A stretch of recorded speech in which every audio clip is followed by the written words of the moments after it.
Now, another huge thing that you want to take into account for is your lifetime value, your referrals, and your reviews, also known as the three R's. A couple things when thinking about running Google Ads is your available acquisition cost. Now, this is the number one thing I ask all my clients before onboarding. Hey guys, my name is Jack and I'm with Nyan Solutions. We're a digital marketing PPC management company. So, what we do is we generate leads for businesses that want to grow. So, let's get started. Does Google Ads make sense for your business? I'm going to make this short as sweet as possible. I talk kind of fast. If you need to slow down, you could do a 1.25x on the bottom right on YouTube. But I just try to get my points across as fast as possible to save you time. So, let's get started. The number one question when asking yourself if you want to run Google Ads is, do you want to scale? Now, if your answer is no, you're already losing, because if you're not growing at least 8% a year, you're losing money, especially with today's CPI data and just everything. So if you want to scale and your answer was yes, the number one thing that you should put into play is, do you want to fill missing gaps first because you don't have a good foundation built? Maybe that's because you don't have standard operating procedures such as a sales team, softwares in place where you can track back your customers that come through Google Ads in sort of a funnel. So then you can reach back out during Christmas or different seasonal years. So then you can generate the most amount of lifetime value from that customer. If you don't have any of that, you may not want to run Google Ads yet. Now, that's not saying you won't be profitable and it won't work, but you won't get as much as you're going to get back from Google Ads. So, a couple things when thinking about running Google Ads is your available acquisition cost. Now, this is the number one thing I ask all my clients before onboarding. What are your margins and what's your average job cost? So, to do this, let's make an example. So, let's say you own a window cleaning business, okay? Now, let's say you have flat rates for different houses, different homes. So let's say it's $100. Okay, so your average job cost is $100. Now, let's say after tools, I don't think there's much tools for that, but let's just say tools, payroll, gas to get there, insurance. Actually, not insurance, because your gross profit margin does not include your overhead. So it's your gross profit margin. I'm sorry, is what it takes to fulfill that certain job. So gas, payroll, tools. So let's say after all that, you're 80%, then you'd be looking pretty good times average job cost.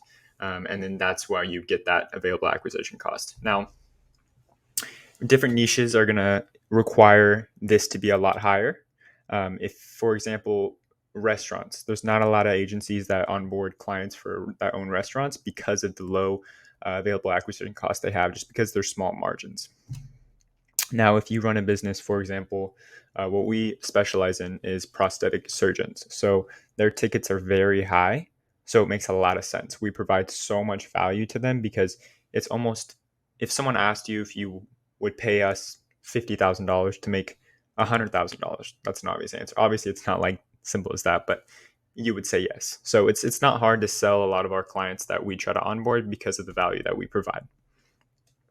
Now, another huge thing that you want to take into account for is your lifetime value, your referrals, and your reviews, also known as the three R's. The lifetime value is actually repeat customers, but lifetime value displays that as well. So when you're buying a lead, okay, you're not just paying for the exact return on investment from that single job. You're paying for the lifetime. So the repeat, say they let's say a window, okay? Let's say you clean their windows and now you're doing them once a year. Boom, lifetime value. And then referrals from that customer. Say they have a huge family of friends, they have a huge tunnel, okay? They're going to refer that to so many people, and it's just that one client turned into so much more. And then reviews as well. So it's the three R's: the reviews, the referrals, and then the repeat. So reviews just build your authority on Google, on Yelp, on any search platform. And that's also with brand awareness. So all of these three R's equal brand awareness, which results in a compound. So that brand awareness is creating more jobs because you just have this authority in your market.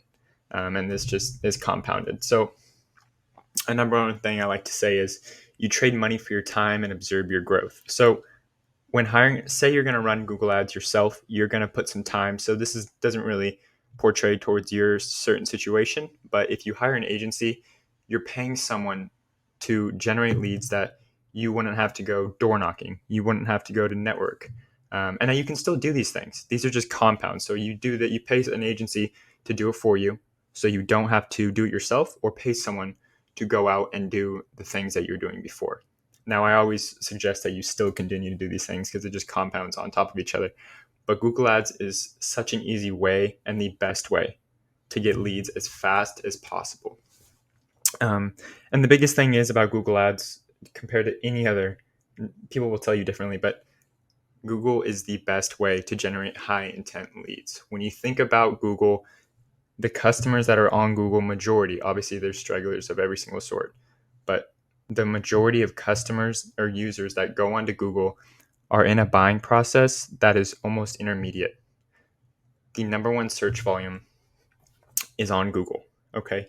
So when someone searches window cleaning near me, that is so high intent that their buying process is almost right away. It's same with, we have a plumber on, we run a plumber's campaign, and emergency plumber is one of the highest intent that we've seen, just because they're an emergency. It's 100% that they need someone right away. Yes, they could price shop. There's price shoppers, but that's based on, you can't really change that. That's just who they are. But the majority of people who search up emergency plumber are there to shop right away, and they're looking. So I hope this helped with making a clear and conscious decision if Google Ads makes sense for your business. Sometimes it doesn't. I never try to put it on people if it does not, and I don't think they could get a good return on investment. But I hope this video helped. If I helped at all, please feel free to share, like, and subscribe. And you guys have a great day. Thank you so much.